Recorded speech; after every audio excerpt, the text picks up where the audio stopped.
Hello everyone, welcome to my study centre. আজ আমি দশম শ্রেণীর ইতিহাস ও পরিবেশ জিকে পাহাড়ি ও ডক্টর সুভাষ বিশ্বাস এই বইটি থেকে প্রশ্ন দেব।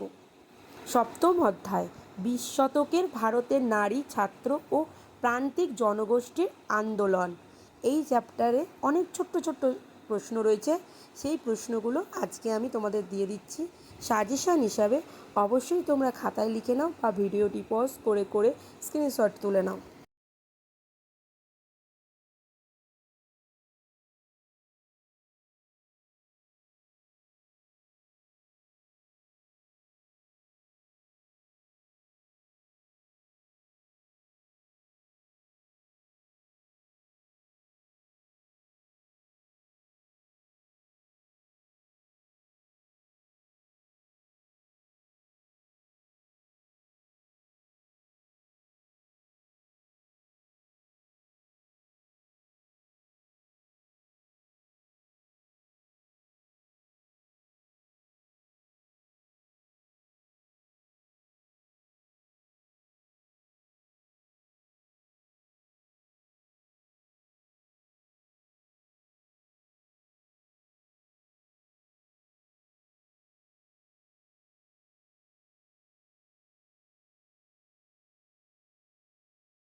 তো তোমাদের এখানে অনেক রকমের ছোট ছোট প্রশ্ন রয়েছে, এমসিকিউ এসএকিউ রয়েছে। যেহেতু তোমাদের মাধ্যমিকে তোমরা এখন পৌঁছে গেছো, তাই জন্য অনেক ছোট প্রশ্ন আসবে, তাই অনেক খুঁটিয়ে খুঁটিয়ে প্রশ্নগুলো দেওয়া হয়েছে। তোমরা অবশ্যই করবে, তাহলে মাধ্যমিকে অবশ্যই কমন পাবে। আর লাস্টের আর একটাই চ্যাপ্টার বাকি আছে, অষ্টম, তো সেই চ্যাপ্টারেরও কোশ্চেন আমি খুব তাড়াতাড়ি দিয়ে দেবো, শর্ট কোশ্চেন। তো তোমরা অবশ্যই ওগুলো লিখে নেবে। তারপর আমি সাজেশান হিসাবে আর একটা আমি শেয়ার করবো ইতিহাসের। ঠিক আছে, তো তোমরা সুন্দর হাতের লেখা করে লিখে নাও বা মুখস্থ করে নাও, তাহলে অবশ্যই তোমাদের নাম্বার খুব ভালো হবে। এটা পুরো মাধ্যমিকের জন্যও নিতে পারো বা সেকেন্ড টার্ম বা থার্ড টার্মের জন্যও নিতে পারো। এই বইয়ের পিছনে অনুশীলনীটা সলভ করে দেওয়া হয়েছে। দেখো, মাতঙ্গিনী হাজরা ভারত ছাড়ো আন্দোলনের অ্যান্সার হবে তমলুক, 2 নম্বরে অ্যান্সার হবে লীলানাগ, 3 নম্বরে অ্যান্সার হবে বীণা দাস। তো এটা সলভ করে দেওয়া আছে। অবশ্যই তোমাদের এই রাইটারের বই থাকলে তোমরা সঠিক উত্তরটিকে রাইট চিহ্ন দিয়ে দাও। আর এখানে যে পেজটা 115 পাতা রয়েছে, সেটা স্ক্রিনশট তুলে বা পজ করে তোমাদের বইতেই তোমরা টিক দিয়ে দাও আর অ্যান্সারগুলো লিখে নাও। ঠিক আছে, বিভাগ কয়ের অতি সংক্ষিপ্ত প্রশ্ন যেটা আছে ওটা লেখা আছে নমঃশূদ্ররা, আর 2 নম্বরের অ্যান্সারটা ভারত ছাড়ো আন্দোলন, 3 নম্বর অ্যান্সার মাতঙ্গিনী হাজরা। ঠিক আছে, তো আবার পরের ভিডিও দেখা হবে। আজকের জন্য টাটা। তোমরা সবাই ভালো থেকো, সুস্থ থেকো।